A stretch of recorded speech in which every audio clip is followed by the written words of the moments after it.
अतः श्री नारायण कवच। राजा परीक्षित ने पूछा, भगवान देवराज इंद्र ने जिससे सुरक्षित होकर शत्रुओं को चतुरांगिणी सेनाओं को खेल खेल में अनायास ही जीत कर त्रिलोकी की राजलक्ष्मी का उपभोग किया, आप उस नारायण कवच को मुझे सुनाइए और यह भी बतलाइए कि उन्होंने उससे सुरक्षित होकर रणभूमि में किस प्रकार आक्रमणकारी शत्रुओं पर विजय प्राप्त की। श्री सूत जी ने कहा, परीक्षित, जब देवताओं ने विश्वरूप को पुरोहित बना लिया तब देवराज के प्रश्न करने पर विश्वरूप ने उन्हें नारायण कवच का उपदेश दिया।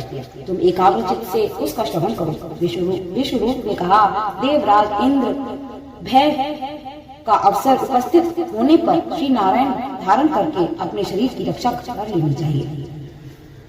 उसकी विधि यह है कि पहले हाथ पैर धोकर आचमन करें, फिर हाथ में कुश की पवित्र धारण करके उत्तर मुंह बैठ जाएं। इसके बाद कवच धारण पर्यंत और कुछ न बोलने का निश्चय करके पवित्रता से ओम नमो नारायण और ओम नमो भगवते वासुदेवाय इन मंत्रों के द्वारा हृदयादि अंगन्यास तथा अनुष्ठादि करन्यास करें। पहले ओम नमो नारायण इस हस्ताक्षर मंत्र के ओम आदि 8 अक्षरों क्रमशः पैरों, घुटनों, जांघों, पेट, हृदय, वक्ष स्थल, मुख और सिर में न्यास करें, अथवा पूर्वोक्त मंत्र के यकार से लेकर ओंकार पर्यंत 8 अक्षरों का सिर से आरंभ करके उन्हीं 8 अंगों में विपरीत क्रम से न्यास करें।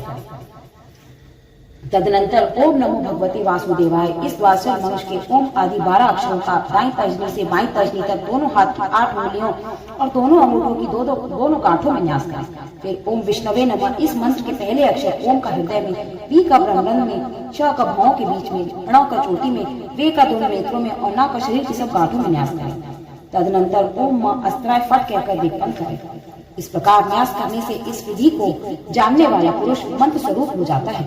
इसके बाद समग्र ऐश्वर्य, धर्म, यश, लक्ष्मी, ज्ञान और वैराग्य से परिपूर्ण इष्ट देव भगवान का ध्यान करके और अपने को भी तद्रूप चिंतन करें। तत्पश्चात विद्या, तेज और तपस स्वरूप इस कवच का पाठ करें। भगवान श्री हरि गरुड़ जी की पीठ पर अपने चरण कमल रखे हुए हैं। अणिमादि 8 सिद्धियां उनकी सेवा कर रही हैं। 8 हाथों में शंख, चक्र, ढाल, तलवार, गदा, बाण, धनुष और 5 धारण किए हुए हैं। वही ओंकार स्वरूप प्रभु सब ओर से मेरी रक्षा करें। मत्स्य मूर्ति भगवान जल के भीतर जल जंतुओं से वरुण के पास से मेरी रक्षा करें। माया से ब्रह्मचारी का रूप धारण करने वाले वामन भगवान स्थल पर विश्व रूप श्री त्रिविक्रम भगवान आकाश में मेरी रक्षा करें। उनके घोर अट्टहास करने पर सब दिशाएं गूंज उठी थी और गर्भवती दैत्य पत्नियों के गर्भ गिर गए थे। वे दैत्य पत्नियों के शत्रु भगवान नरसिंह किले, जंगल, रणभूमि और विकट स्थानों में मेरी रक्षा करें। अपनी दाढ़ों और पृथ्वी पर उठा लेने वाले यज्ञमुक्ति वारा भगवान मार्ग में परशुराम जी पर्वतों के शिखरों पर और लक्ष्मण जी के सहित भरत के बड़े भाई भगवान रामचंद्र प्रवास के समय मेरी रक्षा करें। भगवान नारायण मारण, मोदी, मोहन आदि भयंकर अभिचारों और सब प्रकार के प्रमाद से मेरी रक्षा करें। ऋषिशेष नरगढ़ से योगेश्वर भगवान दत्तात्रेय योग के विघ्नों से त्रिगुणाधिपति भगवान कपिल कर बंधनों से मेरी रक्षा करें। परमर्षि संत कुमार कामदेव से हृदय गृह भगवान मार्ग में चलते हुए देव मूर्तियों को नमस्कार आदि न करने के अपराध से, देव ऋषि नारद सेवा अपराधों से और भगवान कच्छप सब प्रकार के नरकों से मेरी रक्षा करें। भगवान धन्वंतरी उपत्य से, जितेंद्री भगवान ऋषभदेव सुख दुख आदि भयदायक दंडों से, यज्ञ भगवान लोकापवाद से, बलराम जी मनुष्य कष्टों से, विशेष क्रोधवश नामक सर्पों के गढ़ से मेरी रक्षा करें। भगवान श्री कृष्ण जी व्यास जी अज्ञान से बुद्ध रूप पाखंडियों से और प्रमाद से मेरी रक्षा करें। धर्म रक्षा के लिए महान अवतार धारण करने वाले भगवान कल की पाप बहुल कलिकाल के दोषों से मेरी रक्षा करें। प्रातःकाल भगवान केशव अपनी गदा लेकर, कुछ दिन चढ़ जाने पर गोविंद अपनी बांसुरी लेकर, दोपहर के पहले भगवान नारायण अपनी तीक्ष्ण शक्ति लेकर और दोपहर को भगवान विष्णु चक्र सुदर्शन लेकर मेरी रक्षा करें।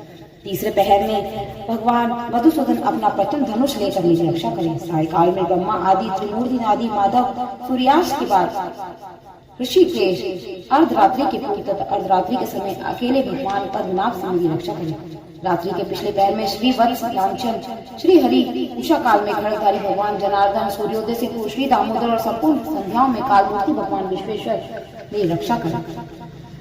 सुदर्शन आपका आकार चक्र की तरह है, आपके किनारे का भाव प्रयाग्नि के समान अत्यंत तीव्र है। आप भगवान की प्रेरणा से सब को घूमते रहते हैं। जैसे आग वायु की सहायता सूखे घास फूल को जला डालती है, वैसे ही आप हमारी शत्रु सेना को शीघ्र से शीघ्र जला दीजिए। कौमाद की गदा, आग से छूटने वाली चिंगारियों का स्पर्श वज्र के समान असह्य। आप भगवान अजीत की प्रिय है और मैं उनका सेवक हूँ, इसलिए आप पुष्मान, विनायक, यक्ष, राक्षस, भूत और प्रेतादि प्रभु को अभी कुचल डालिए तथा मेरे शब्दों को चूर चूर कर दीजिए। संश्रेष्ठ आप भगवान श्री कृष्ण के फूकने से भयंकर शब्द करके मेरे शत्रुओं का दिल जला दीजिए। एवं यातुधान, प्रमद, प्रेत, मातृ का पिशाच और धर्म राक्षस आदि भयावने प्राणियों को यहाँ से झटपट भगा दीजिए। भगवान की श्रेष्ठ तलवार, आपकी धार बहुत तीक्ष्ण है।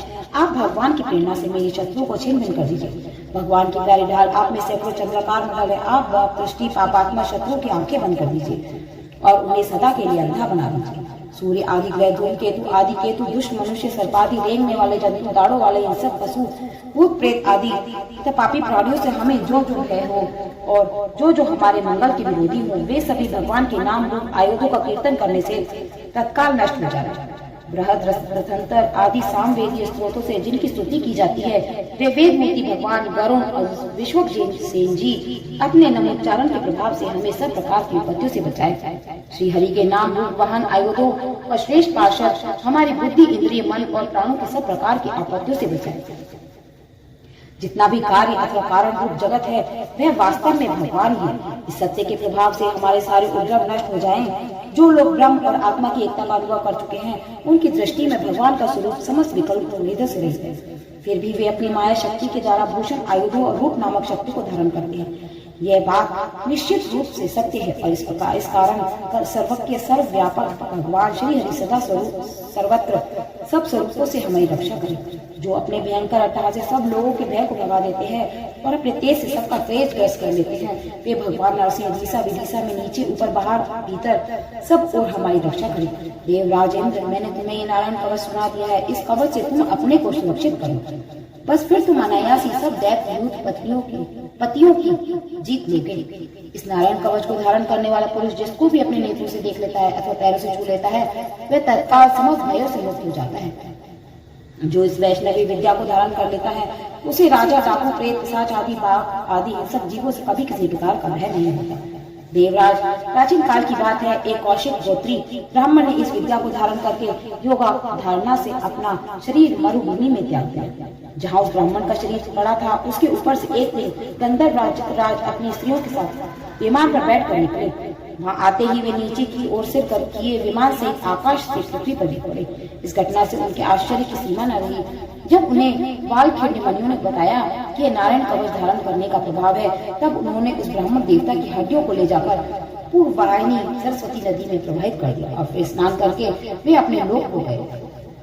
श्री सूत जी कहते हैं, परीक्षित, जो पुरुष इस नारायण कवच को समय पर सुनता है और जो आदर पूर्वक इसे धारण करता है, उसके सामने सभी प्राणी आदर पूर्वक से झुक जाते हैं और वे सब प्रकार के भयों से मुक्त हो जाते हैं। परीक्षित सत्वर इंद्र ने आचार्य विश्व रूप से यह वैष्णवी विद्या प्राप्त करके रणभूमि में असुरों को जीत लिया और वे त्रिलोक लक्ष्मी का उपभोग करने लगे।